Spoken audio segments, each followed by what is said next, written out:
Hi friends, it's Terri Gaines, independent demonstrator with Stampin' Up. In this video tutorial, I'm going to share another card created with product from the Floral Charm Suite Collection. This product is part of Stampin' Up's July 2025 online exclusives. As demonstrators, we can pre-order product early. So I have created some cards with this product, and I've shared card 1 already on my blog and YouTube channel, card 2, and card 3, and this is my 4th card that I'm sharing using some of the product. In the previous 3 cards, I've used the bundle, the stamp set, and the coordinating dies.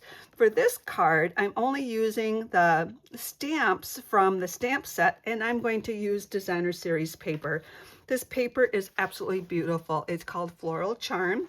It's 12 by 12 in size. You get 2 each of these double-sided designs. They are a floral print on one side and a coordinating background on the other side. And the card I'm creating is super simple, but it really showcases the designer series paper.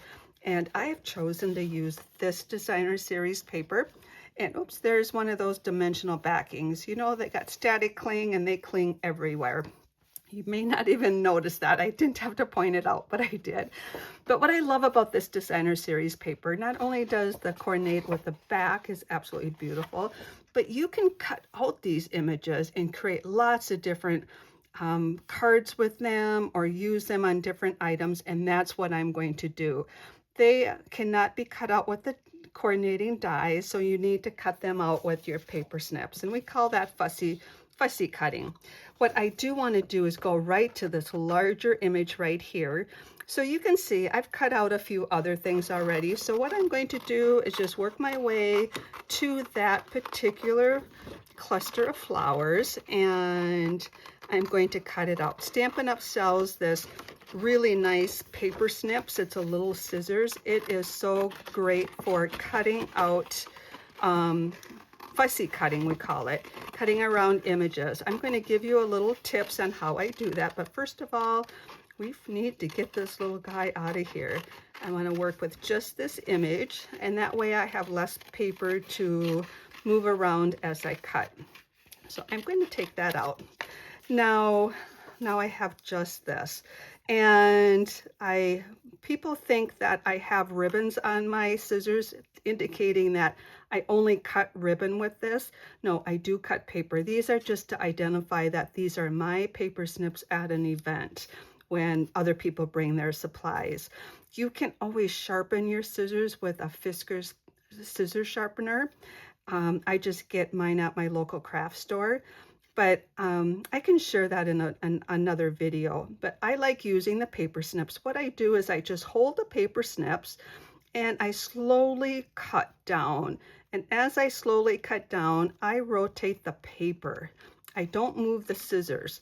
That way, it helps me do the best I can to get a consistent, even spacing. I like to leave a little bit of white space because especially with certain images, it's hard to cut right up to the image just because of the artwork. And also what I do is if I'm leaving white space, I make sure that I layer it onto whatever color the background is. Now this background isn't really white, but it's close enough to white. I would not layer this onto the Misty Moonlight color, which is a dark color, because that's going to pick up every imperfection in my cutting. So just hold your paper snips and slowly close the blade as you move the paper. And this does maybe take a little bit of practice. I am not a fan of cutting out images like this, but I will take the time to do it when you've got beautiful images that you want to cut out. Now, to save some video time, you don't have to watch me cut that entire piece out. I've already done that ahead of time. So you can see that it's going to layer beautifully and camouflage any imperfections there. So I've got that done. I also want to take note while I have the paper here, when you have a side image that's kind of cut out a little bit here, I saved those. I did that ahead of time as well. I took an edge piece. It's cut from the paper already, but this was on the edge. I cut that out. I'm going to put that on the inside of the card. You can definitely design it and have it on the outside, but that's going to help decorate the inside of the card. So I did that prep work ahead of time. Now I talked about this beautiful background paper. I just love how the two coordinate. I just love how that looks. So I've used this paper also to help layer the card. So what I did was I brought in these nested essential dies. I used those also for card 1, 2, and 3. And they are so versatile. I mainly use these and this one. I created that little banner cut out with these. So what I've done is I've taken the largest die and I cut the designer series paper on the back side, and then I cut one with basic white, and that's going to be layering here. That just gives a subtle layering to that. So what I'm going to do is adhere those together. So let me get my silicone craft mat. It is over on this side. And what I'm going to do is take this, put adhesive on the back side of the basic white label, and then I'm going to layer it onto this. So I'm going to watch all ends. So I'm going to go for equal spacing on these two ends, then kind of look for equal spacing on these two ends and that end, and I'm going to say that looks good. So that's, I'm going to have that, and this is where this is going to be attached to. Just pops out that color. I love how that looks. Then for my card base, I'm using basic white, and I've got that cut already to 8.5 by 5.5. I folded that in half, and I creased it with my bone folder. I'm going to add a subtle design layer to this. I just have this as a postcard size cut, a 1/16 of an inch shorter in height and length. So I just get a small edging, a border on here. So this is going to be attached here. When I put this on, just setting this on, I do want to kind of connect the ends. So I took a 1/2 inch strip and I'm going to tuck that underneath. I just like how that little bit added to that card. And the beauty of paper crafting is you can put as many layers as you want and whatever colors you want. That's the beauty, that you get to design it how you would like. I'm giving you all the details so you can duplicate what I'm doing or put your own twist to it. So I'm going to bring in my Simply Scoring tool, and I'm going to use the wall on this. I want this to be flush here and flush here. So I'm going to turn it to the side. I have my adhesive on the back. I'm going to push this up against the wall. And this is a little bit more, this is 4 1/8. So I'm going to kind of even it here. 8 is right in the middle. So I'm going to push this up against the wall, center it around the number 8, let that go down. That's going to help me get it flush, get it even. And if they're cut the same length, they're going to be even here. And it is just a tad bit longer. So I can just snip that off, and there we have that. Now I can take this and put it on my card base.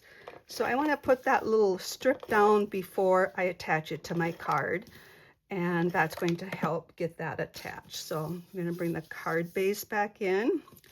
I'm going to look for equal spacing on all sides. I look at opposite corners, then I can see all 4 edges, and that looks good from my angle. So I have that.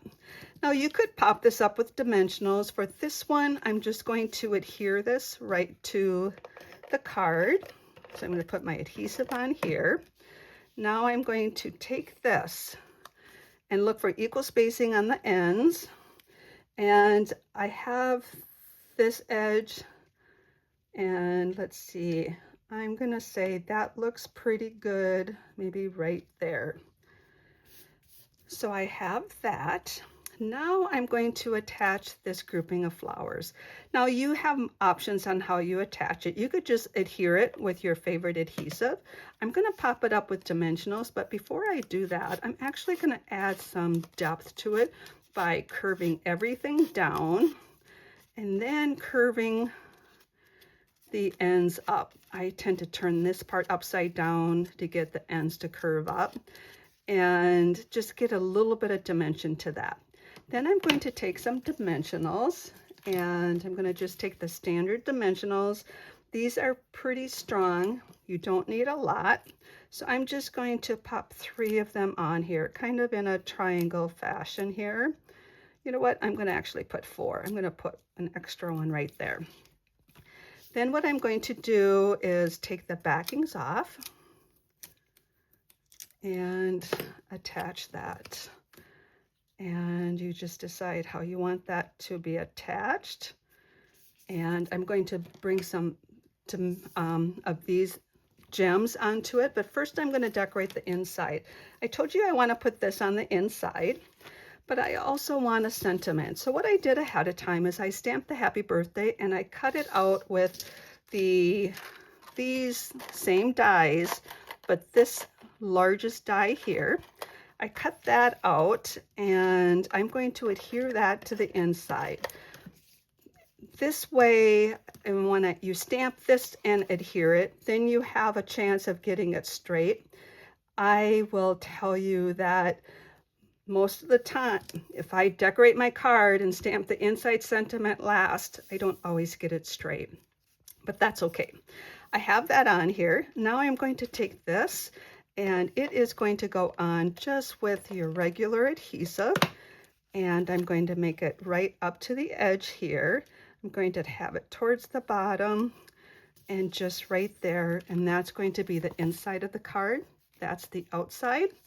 And let's add some of these embellishments. I'm going to add a little guy there and a larger one over here. You know what I'm going to do? I'm going to actually have more than 3.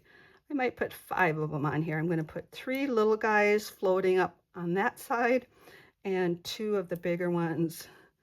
We'll put this one, we'll put it right here. I'm not sure where to put it. All right, there. And you know what? I think I'm just going to go with, you know what I'll do? I can get that up. Adhesive is there. I'm going to add that guy right there. We'll just leave it like that. So there you have my card number 4 using some of the product from the the Floral Charm Suite Collection, which will be available on July 1st. I hope you enjoyed this video tutorial. If you have any questions, please reach out to me. Take care and happy creating.